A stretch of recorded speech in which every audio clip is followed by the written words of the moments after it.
Hello, welcome back to YellowCard Vanguard, where we're continuing on looking at our Bang Dream deck highlights. This time, we're looking at A Suilen. Now, I'm just going to start by saying that if you look at the results from Japan and all the sort of data of being played, A Suilen has one of the lowest representation rates and also a very low conversion rate. That is, how often they top and how often they're doing well relatively because of that. And I think there are two reasons because of this. The first one is due to the Grade 2 music, Unstoppable, which is only available as a magazine promo, and so accessibility is very limited, and as a result, stores are selling them for over 1,000 yen a copy, which is more expensive than anything else in the deck. So people are struggling to build the deck completely and fully and optimally, and I think that's one reason why it's doing poorly. And the second one is that the deck has a lot of consistency pieces, but at the same time it's very high rolly in that it needs to see some very specific pieces in a very specific order.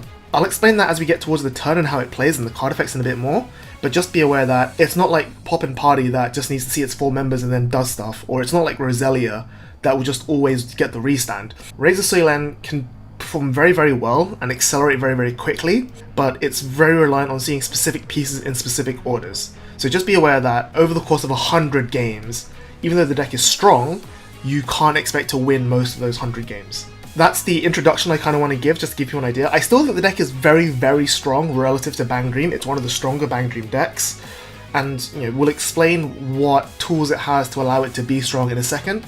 But for now, as always, let's quickly run through the deck list, and then we'll go from there. So as always, we're starting with the core first.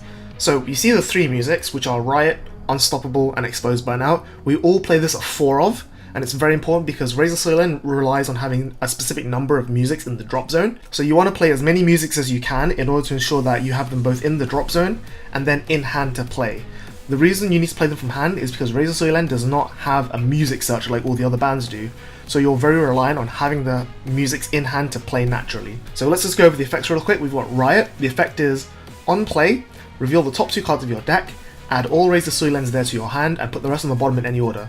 So basically, as long as you don't reveal triggers or the Grade 2 Casme we see here, it's basically Pot of Greed. So it's by far the strongest plussing Grade 1 order in the entire set, arguably the best one overall. The only downside is that it's not a guaranteed +2, it's just a sometimes +2, it always at least replaces itself. But that alone is exactly what you need. The other reason you actually want to play 4, even if you didn't need musics in the drop zone, this is a card you want to play 4 of anyway, because it's something you want to slam on turn 1 as often as you can. The Grade 2 music is Unstoppable. As you can see from the slightly low quality scan we have in Tabletop, this is the magazine promo. I haven't been able to find a good high-res art for it yet. The effect is, as long as you have 5 or more musics in your drop zone, all of your front row units gain 5k. This is going to be relevant, as you'll see later on. It's actually very useful, and the first effect is, when it's played, draw 2 cards, discard 2 cards. Like I said earlier, it's very important that you see all your pieces in a specific order, and this is exactly what I mean. Because you want to get musics in your drop zone, you want to play Riot on turn 1 to find your other members, to find more musics, and then you want to play Unstoppable on turn 2 to draw 2 cards, i.e. better cards like units that you can call to field, and then you want to discard your excess music so you can load up your drop zone as fast as possible. I don't want to say it's better than Riot, I'd say all of the orders are equally important because they also have a very critical role. And again, even if the deck didn't want to have multiple musics in the drop zone, I feel like Unstoppable would be a 4 of anyway, because excess copies can be discarded with Unstoppable, and you want to see it as often as you can, because digging those 2 extra cards is super important. Even though it doesn't actually physically plus you, it's very similar to Sure and Dreaming, the Grade 1 Pastel Palettes order, in that it gives you the filtering you need to find your pieces. Then finally we have Exposed Burnout, which is the Grade 3. Its effect is, at the start of your battle phase, if you have 7 or more musics in your drop zone, all of your front row units gain 10k, and then you can counterblast 1, and until the end of turn, your opponent cannot gain power from their defensive triggers. So it's kind of like the Nouvelle Vague effect from before. And this is one of the, I think, unsung heroes of the deck. When you hear, oh, turn off defensive triggers, it doesn't sound very strong at first, but when you see what Raz's game plan is and how it approaches its victory, that being able to turn off defensives can actually really come in clutch in a lot of situations. And the plus 10k is obviously very valuable to the front row for reasons that will become obvious when we talk about the unit skills. And now, people who have looked at the Bang Dream set will notice that if you play 4 copies of every single Raz card, and then your 16 triggers and your starter, there is actually not enough A Suilen cards to completely make a A Suilen deck. There is going to be 1 slot left over, and so we fill that slot with the Grade 2 Casme. So her effect is, if you haven't watched the Poppin'party video, is when she's played Vanguard, Rearguard, look at the top 7 cards of your deck, add a music from there to hand. This is the straight plus. It finds you your music, which is good so that you can discard them with effects and fill up your drop zone. So we play this just to be able to find the musics we need. For example, let's say you played Riot on turn 1 and it adds you another Riot and Exposed Burnout. You're then missing Unstoppable for turn 2. If you ride the Casimir, Casimir is not trait restricted, so you can ride her, find Unstoppable, play Unstoppable, and then ditch that spare Riot and get closer to the 7 musics in drop you need. This one-off is actually a flex slot, and I'll talk about the other options we can play in that slot towards the end when we go over the whole deck. So let's move on to the triggers now. So it's standard for heal and for draw PG, and then we're playing 2 vanilla draws and 6 vanilla crits. The reason we're playing draws, I'll be very honest, this is entirely due to personal bias, which is that Locke is my favourite A Suilen character, and so the artwork of the draw is just really, really nice, and so I really like looking at it. I think you can get away with 8 crit for sure. Draws are slightly useful because even though the deck already has really, really strong plussing, the controllability of that plussing is very limited. So for example, Riot searches for Razor Suilens, but it's only searches for top 5. Unstoppable is a draw 2, drop 1. A lot of your other effects are specific draws. And because you're playing so many of these order cards, you're playing 12 musics that have no shield value, I feel like the draws are more valuable because even though they have less raw shield value than the crits, they can draw you other cards like spare grade 1s or maybe even the draw PG if you can get lucky and top deck it. You can find more stuff that is actually converts to real shield value. Having those extra cards to play as shield value is a lot more valuable because then you're not forced to discard stuff that you actually need instead of discarding musics. So that's the core of the deck, and now let's move on to the members. So before we get started, I just want to say the SSR artwork of Razor Suilen looks incredible, and I really respect anyone that max rares this deck, just because the contrast of that purple and green border I think is really aesthetically pleasing. Let's just talk about the skills. We'll start from the grade 1s. So we've got the grade 1 Choo-Choo. Her effect is on Rearguard Circle. At the start of your battle phase, all of your Vanguard and Rearguard Razor Suilens with 30k power or more have base 2 crit until the end of turn. If you hit 30k on any of your front rows, you get a pseudo force 2 marker for that turn. So that's why it should be immediately obvious that Razor Suilen only ever wants to go force 1. You will never need force 2 because it just overlaps with Choo-Choo's effect. And her other effect is Vanguard Rearguard, rest herself, look at the top 5 cards of your deck, add 2 Razor Suilen musics from there to hand, and then put the rest back on the bottom in any order. The effect is named once per turn, so it's like the main, you can't use multiples in one turn. She serves 2 main purposes. One is that she's on the board, and she gives all your front row base 2 crit. That alone should already sound immediately powerful. But the other thing as well is that the fact that she's a rest to potentially draw 2 cards is insane, especially on turn 1. If you add Riot, that plus converts into further pluses with Riot. It's absolutely insane. And because of the power gains you have from the rest of the card effects, her resting herself to make you lose an 8k booster is pretty much irrelevant because she checks at the start of battle anyway. So you need to hit 30k before the battle phase even starts to get the crit. So it's not like resting her means you have to decide between not boosting or whatever. And there are even times where, sure, the deck has some shuffling effects, but if you can avoid those, if you don't need to use this, if you get lucky, then you repeatedly use Choo-Choo. You can actually even stack your deck, kind of like how Oracle Think Tank does, and you eventually reach those bottom stacks where you saw triggers that you put back with Choo-Choo because they're not musics. It just gives the deck a little bit of, not a backup plan, but you have that thing you can fall back on if you so need it. The next grade 1 is Masking. Her effect is on play, you can mill 2, and then Soul Blast 1, discard a card from your hand to return any Razor Suilen from your drop zone to hand. It's basically Greed Shade, and anyone who plays Grand Blue understands how strong Greed Shade is. She costs a Soul Blast, which is kind of questionable, but you'll see that when it comes to Raz, the resources are stretched super thin anyway. Kind of worth it though, because all your effects that use these resources are really, really powerful effects. She works on Vanguard Circle, so she's a good grade 1 ride. And something I'll talk about in a second is the fact that both Choo-Choo and Masking are Vanguard effects, but that's something to keep in mind. You can play her immediately, get the plus, and then start cycling through your deck. And the fact that she mills, I wouldn't say it's likely that you're going to mill musics off the top with her effect, but the fact that it's there so that you can mill musics if you need to, helps you fill up your drop zone even faster and helps you get to that 7 music threshold. Then we've got the grade 2 Lock.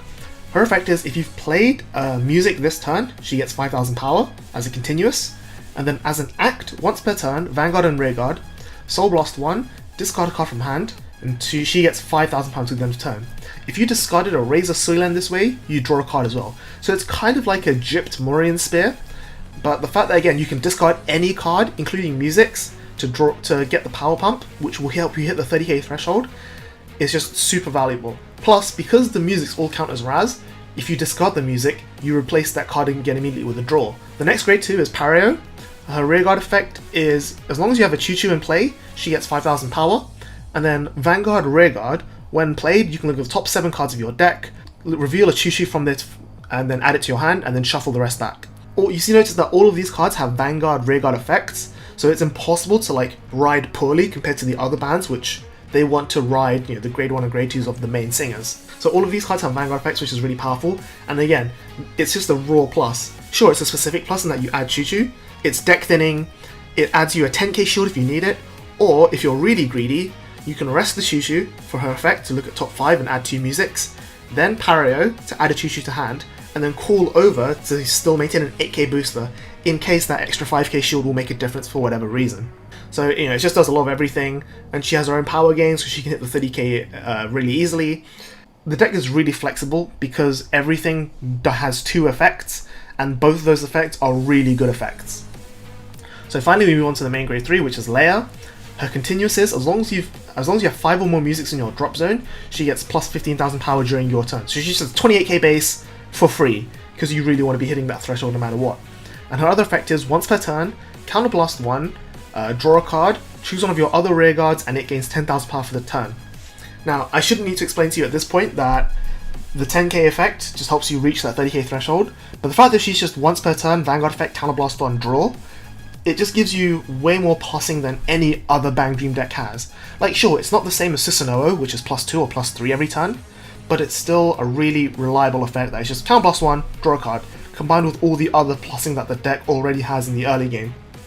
Because everything here kind of replaces itself, it means that you'll always have spare shield value to throw at your opponent. Everything here is at 4 of, that's the cover of the deck list. We'll go through over a bit more towards the end as always, but for now, I'm going to show you what the strength of the deck is when it hits the grade 3 turn. So we've just started riding to grade 3, we've got our force marker. What we're trying to do here is basically make all of our front row 30k so they can become base 2 crit with Choo-Choo, while also still loading up to get 7 orders in our drop zone. So at the moment we only got 5, but you can see that between masking and lock we can get there really easily. So the first thing we're going to do is call the Choo-Choo and use her effect. And there's 2 musics, so let's add those. Rest go on the bottom. It doesn't really matter the order because we're about to shuffle anyway. Because we're going to play this Pario. Top 7.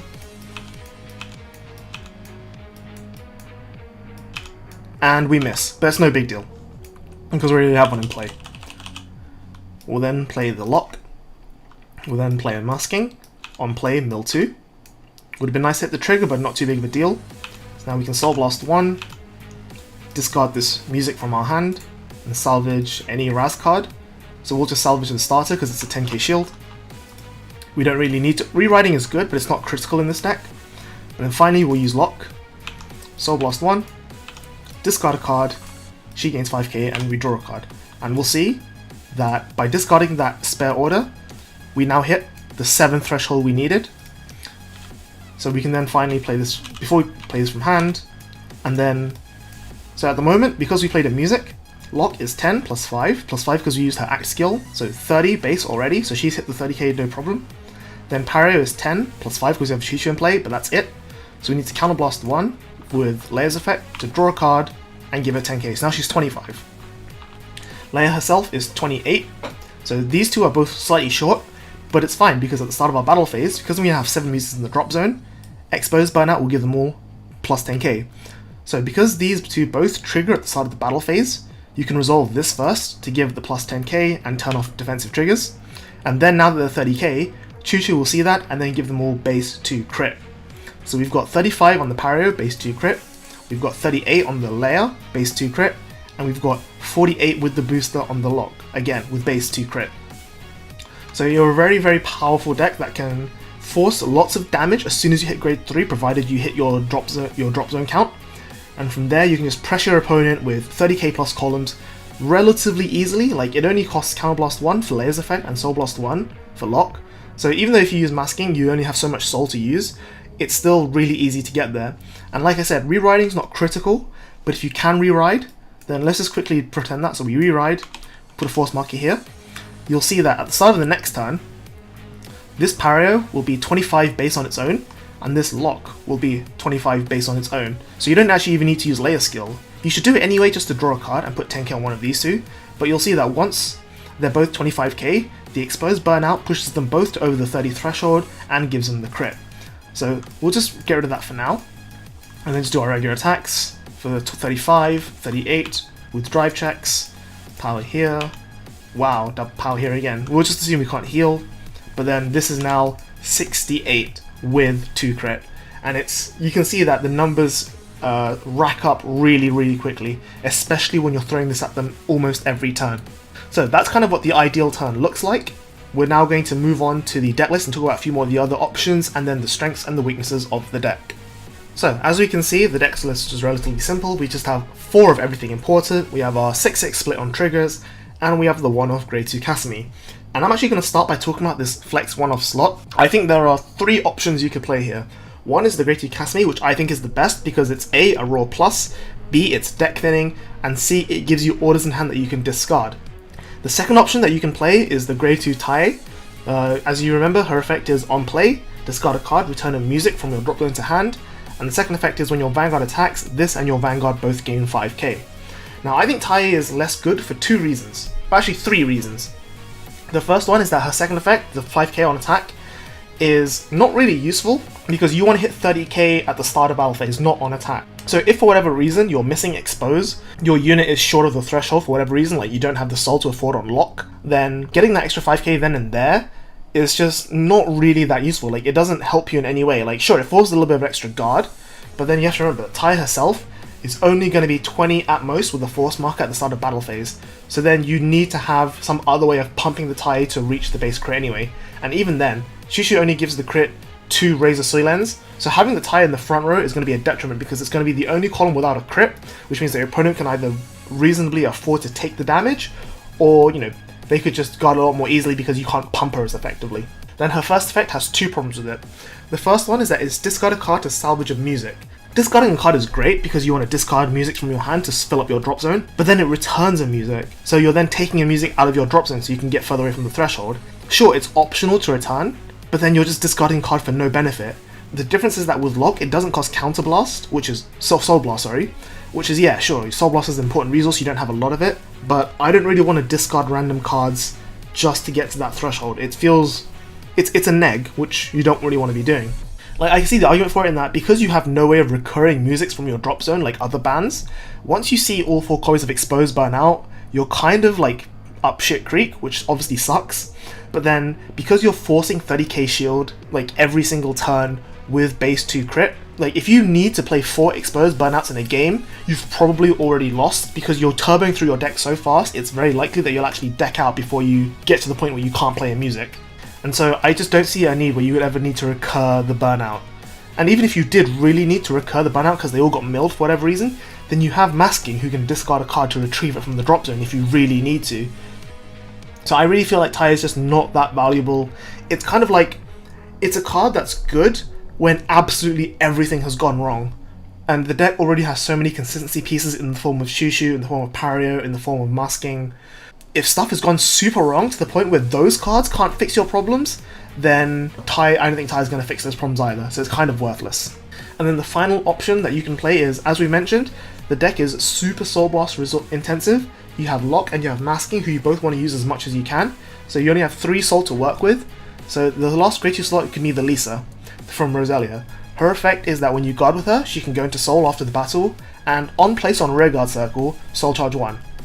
This doesn't sound very impressive, but the fact is, if you play her onto the Rearguard Circle, she's an on-play Soul Charge 1, especially in the early game, which is, you know, where you can afford to like play cards that aren't relevant to the 2 crit game plan, and then you can intercept with her, and then after that she will then move to the Soul. So it's 2 extra Soul you get from playing that Lisa. And this helps you play another Lock, you know, grind out another Masking, which can be useful. It doesn't have immediate board impact, but it helps you with extending your play beyond the second grade 3 turn in case you get that far. Now, of course, these are all just one-offs, so it's kind of irrelevant either way. Like, they're going to come up very little of the time. It's just to be aware of when it comes up, how much impact do you want it to have. Because the thing is, like I said with Tai, she's only really good if stuff is going wrong. So if stuff is going wrong, you're now banking on having that one-off Tai to help fix your problems, which, as we discussed, she doesn't really fix. Whereas compared to the Kasumi, she's just always generically good. Like, you know, if you're doing poorly, Kasumi might be able to find you an order, and that music might be what you need to get back into the game. And even if you're winning, it's an extra plus, it's deck thinning. There's never a time where you don't want to have the Kasumi in your hand. That's why I prefer it over the Tai. Moving on to the trigger lineup, like I said, I think anything between 8 of one, 8 of the other is totally fine. I'm just playing draws because I like having that extra filtering to be able to like find cards that can actually discard the orders. Although I think crits are very valuable as well. The reason crits are so good is because you're already based to crit on all your rear guards. So by playing the crit trigger, you can then force your opponent into a very tight situation regarding guarding, like and damage denying. Like if they're on 3 damage, they can take one of your rear guard swings, sure. But then if you attack with the Vanguard first, it suddenly becomes way more dangerous because a flipped crit can just end the game there and there. So you can really effectively damage deny your opponent and like stall the game out and force them to have to guard everything all the time. So talking about the rest of the deck and strengths and weaknesses, as you can imagine, because you're so reliant on seeing orders in your hand and then discarding them to the drop zone to fill up your effects, and orders on 0 shield value, there are times where you either low roll and are unable to draw the right orders or fill up to 7 if fast enough, and there's also going to be times where your hand is just clogged with orders and you can't guard anything and then you just get blown up by your opponent's grade 3 turn. So this is what I said when I said that the deck has both consistency problems, has good consistency, but also needs the high roll, in that you've got all these things like Choo and masking that help you, find the right piece and get what you need, but at the same time, it's reliant on seeing orders, but not seeing too many of them. It's like a Goldilocks sort of deck, you don't want to have no musics, but you also don't want to have all 12 musics. You want to find that sweet spot you can operate and get to 7 fast enough, but then stay on 7 without getting too far deep. The reason I think the deck is still really strong is because, at the end of the day, 3 columns that are 30k base minimum with 2 crit is really difficult for a lot of decks to deal with. If you compare it to, say, Overlord, right? With only 1 marker, Overlord is swinging at you with 21, then 31, then 31, all with base 2 crit, which is strong, but it's going to cost them a lot to do that. And the fact that it can do that and still have a big column in the form of Ignoload is why Overlord is so good. But you can see that, having that Ignoload column and 2 extra drive checks is not that much off what Raz can do. Compare it to, say, Susanoo, which can get trigger checks during the main phase and go, okay, yeah, I put a crit on this rear, put a crit on that rear, I've now got 32k Vanguard, 2 drives, and then I've got these 2 25k rear guards, each with base 2 crit. Like, it's very similar to what Raz can do, just without that level of plussing. Like, it's stronger than Raz, for sure. But again, Raz is really similar in terms of the fact that it's putting forward these big columns with huge crit.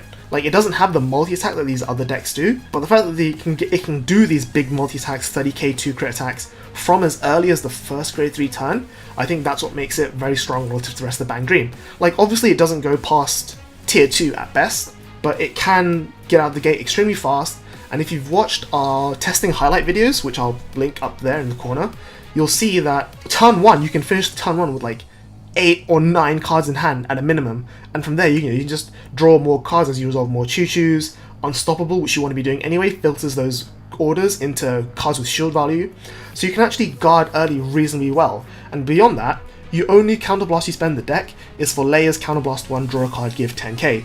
Like, sure, you have expose as well, but you don't always need the expose turning off defensive triggers. Like, the plus 10k is free. It's very hard to damage deny Raz. Like, as long as they have at least 1 damage, or even if they rewrite, they don't even need that 1 damage, they will always hit their threshold and they'll always get the 30k. So you can afford to guard early. Like, you can turn that plussing you get from grade 1 and grade 2 into a damage lead, which you could then force through with your very powerful rear guards. So as I mentioned, the reason that exposed burnout is good is because you're only you cap out at like 30-40k at best, and even though the crit 2 is strong, it becomes way easier for your opponent to guard if they get defensive triggers. So having exposed, especially when they're on like 3 or 4 damage, to like just turn off their ability to like guard the other attacks if they take one, is a really, really useful chance. Or if you get as early as, like, say, the first grade 3 ride and they're on 2 damage, and you can slam the expose, there's a good chance the opponent will have to just guard everything you throw at them. Otherwise, because if they take one, they won't get any offensive triggers, and so they need to just guard the rest manually. The only weakness I'd say of Raz is that, yeah, like we said, it's prone to bricking, but if it can convert the good hands into extremely good hands really, really easily. I think in terms of matchup, it's kind of similar to Poppin'party. Anything that relies on taking some damage and like relying on its resources, Raz will definitely be able to like pressure really hard, eventually muscle them out of the game. The bad matchups are the decks that can out-aggro Raz. So anything that can basically attack 5 times or more in one turn, Raz will have a really hard time defending against, because it has to burn all of its resources early in terms of guarding, because that's where it has the most resources. But then if you burn all the guarding early on like the weak irrelevant attacks, such as for example with Overlord, then when it gets like the big swingy turn where the Vanguard swing at you 3 times, or where Revon is bashing you 7 attacks in one turn, it's going to be really hard for you to like pull back the resources in the later turns to guard those attacks. But despite all of that, I still think Raz is really, really powerful. I actually find it really fun to play, because it's like, it's a Goldilocks deck. You have to juggle between the number of musics in your drop zone and the musics you play, and actually having cards to play with. But I think the payoff is really strong. When it gets going, it feels really powerful to use. That's the deck. Kind of not much else to say. We've talked about the grade 1, the one of grade 2 slot. I've seen all the lists playing Tai, which I just really disagree with. But you know, you're free to experiment yourself and see how it goes. I just prefer the guaranteed plus of the Casimir. Well, not guaranteed, but you know, the raw plus. But yeah, again, as always, hopefully someone's found this useful, someone's found it interesting. If you like what we do, feel free to give the video a like, subscribe to us to follow the rest of our content, see what else we're putting out, follow all our socials down in the description below. And once again, thank you very much for watching. I've been Zistra with YellowCard Vanguard, and we'll see you all next time. Bye bye.